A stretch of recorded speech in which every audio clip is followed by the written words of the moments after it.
What's up? It's Tom bringing you the Twins system recap for Wednesday, April 1st. Only team in action on the minor league side was the Saints. They lost 5-4. Tough loss, but it was better than giving up 19 runs and walking 20 guys. So a step in the right direction, I guess. Kalen Culpepper played second base, and Walker Jenkins was the DH. Gabriel Gonzalez had the day off. There's so many outfielders and DH and first base options in this picture. Somebody's got to have the day off each day. But he's been struggling a bit too, so maybe that'll be a nice reset for him. The Twins are playing the Royals tonight. Joe Ryan's making the start, so be on the lookout for that. The Saints game was in the afternoon, so was supposed to be this evening, but due to the weather, it got moved up. Today's 3 stars. First, we're just going to list those off, and then I'll get into details on how they did.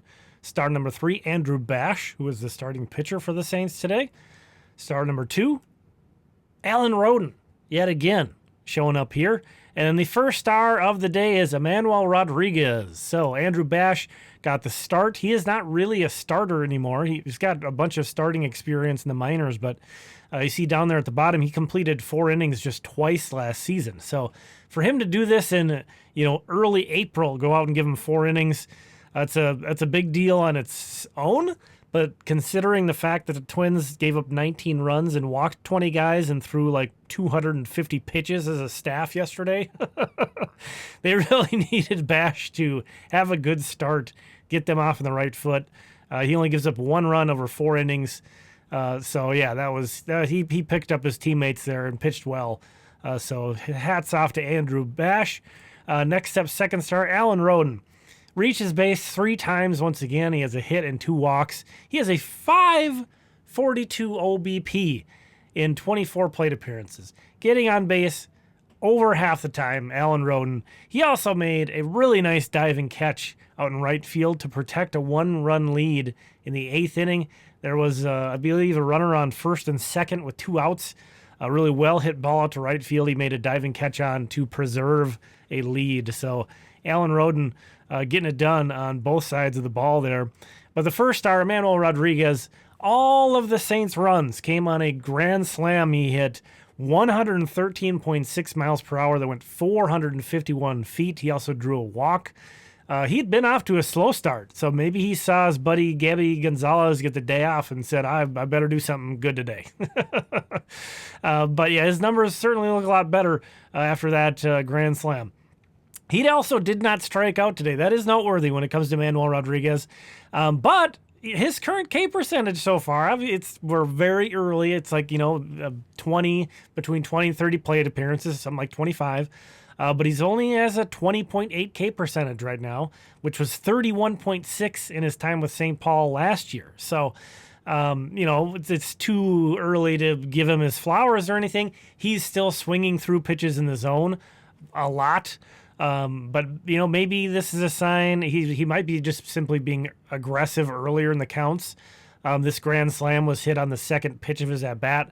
That could be a thing, and that's not a bad idea. Could be his 2-strike approach is getting better too. It's only been a handful of games, but we'll see. But obviously the grand slam was cool, and he hit the bejesus out of it. But we know he can do that stuff. If he can trim that K percentage on 11% is dreaming too high, but if he can keep that in check, that's going to be a big deal for him. Honorable mentions, Orlando Arcia was 2 for 3 with a walk and a stolen base. And then John Brebbia came in after Bash pitched and gave 2 innings and also did not walk a guy. So this after walking 20 guys, the Saints went 6 innings without issuing a walk. So maybe on a usual day that wouldn't be noteworthy, but that was a big deal today. So to the star scoreboard, again, Emmanuel Rodriguez was the top star, and he has moved into the top 3 now with Alan Roden with that second star climbing himself ahead of Kalen Culpepper. So it'll be interesting to see how things develop tomorrow because we have a totally new twist to the game tomorrow. Wichita and Fort Myers open play. So that's going to be fun to have more than just the Saints to keep an eye on, but in addition to that, Connor Pridup's going to start for the Saints. So lots to keep an eye on tomorrow. A couple other notes. Walker Jenkins had 2 really hard-hit balls today, but went 1 for 5 as the DH. And Marco Raya blew a save. It's tough. The Saints actually led 4-3 coming into the 9th inning. Raya recorded the first out, then issued a walk, then a single, and then there was a suicide or safety squeeze, excuse me, not a suicide squeeze, but a safety squeeze. The runner on third waited until he saw contact. Raya made a pretty good play on it, but the guy, it was very quick. They'd pinch run for the guy who'd walked. It was a good base runner, quick guy. They really didn't have much of a play on him. So that's how the tying run came across, then another single. So it's not really like Raya got crushed. They were seeing the ball well off of him, I will say, and putting the ball in play. But he did have 8 swinging strikes in his inning, too. Got 2 strikeouts, 8 swinging strikes, which is a ton for one inning.